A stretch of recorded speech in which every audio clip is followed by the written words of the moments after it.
our child, everything happens with her. Then Marcus dies. And then we go into full gear of Jonathan becoming vice president. And there's such a small timeline from the time these events happened with Pete and me confronting him in the beach house to the time my dad passes away. Whew. Joni starts dating this man. Okay, I'll throw this in there. With all my heart, I wanted her more than anybody else to find love. I wanted her so badly to not be alone. I loved her. I wanted her to be happy. And then she starts talking to him. She says, trust me. We always trusted her. So we started to trust her until it was more October of 2022 when things started to change. We found out more details about divorce. We have Matthew 19. I start talking to pastors to get actual biblical counsel. So that's October 22 is when it started to get really, the tensions arose, panic attacks began, all sorts of things.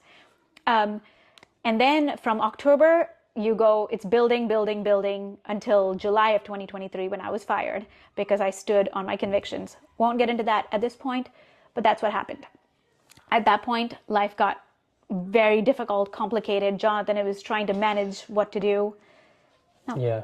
I mean, at that point, there became a giant rift in the family because Suzy had just been fired and stripped away of her ability to do ministry on Daystar after many years. And I also was removed from television to where I could not be on and continue. So we're just suddenly, abruptly off television. And I continue on. While telling the world we were on a sabbatical, which was a lie. Yeah. We're not okay with that. We're not okay with lies. So, yeah, that was their way to cover, is that they would place me on a sabbatical. And so I continue on. I feel strongly from the Lord to continue in my role at Daystar. And I continue on. The board eventually gets to the point where they force me to sign an NDA to be able to stay in my position as vice president and on the board. And that's what you heard the clip of that was posted on YouTube. And I said no. Knowing what I know, I cannot sign an NDA. There had been so much spiritual abuse that we've gone through. There had been obviously questionable things going on with my daughter. But I said, no, I'm not going to sign the NDA. And that was November 16th was that board meeting. And this is the crazy part. It was 2 days after Jonathan said no to the NDA. 2 days after, November 18th, we get the call, find out it was a cover-up. The people who supposedly did this investigation, both of them said, nope, it was shut down. We did no investigation.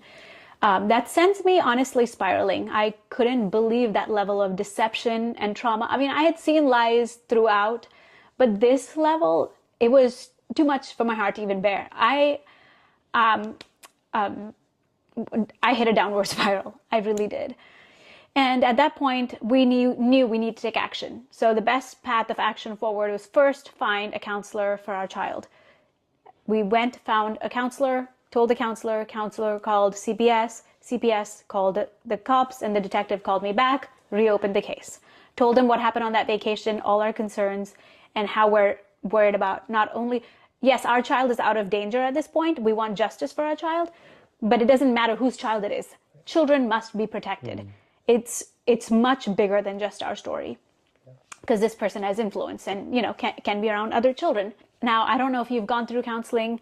It's not easy. Counseling can be extremely hard, digging into the places that your mind doesn't want to go, wants to protect you from. And it was really, really hard on our child. That process for a few months, every time she went through a session, when she came home the rest of the day, no one could touch her. She was on guard. Her body started breaking out like it did before. It looked like shingles, but it was eczema. And I started to cry because I was just like, I cannot see my child suffer like this. And I spoke to an older counselor, someone else, who said, God has given our bodies this defense mechanism to protect us. Don't force it. Don't push it. When it comes out, it will come out in God's timing. Yeah. You have to trust God. And so we talked to our counselors. That counselor said, go on a trip, let her rest, let her be a child again. Meanwhile, we start getting followed. I know I'm going through this really fast, but there's a lot of details. We're being followed. I'm terrified to go to the grocery store. There's a man taking a picture of me. Outside our house, we see mysterious cars. It gets really bad to the point Jonathan, me, and our children, we just packed up, got in the car, and drove for days. And that's how we went to South Dakota. And that's what we've clearly seen in this year 2024 is God is cleansing his bride. It says judgment begins in the house of the Lord. And he is exposing all this hidden sin and corruption and bringing it to the surface so we can do a new thing. Yeah. And so this is part of that movement. God is using this exposure to cleanse his bride. And so we went to Julie Roy's back in August. And it wasn't up until November that she actually released the story.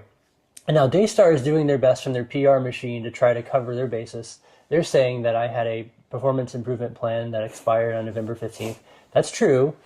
However, I was not coordinating a release of my story with the end of that plan.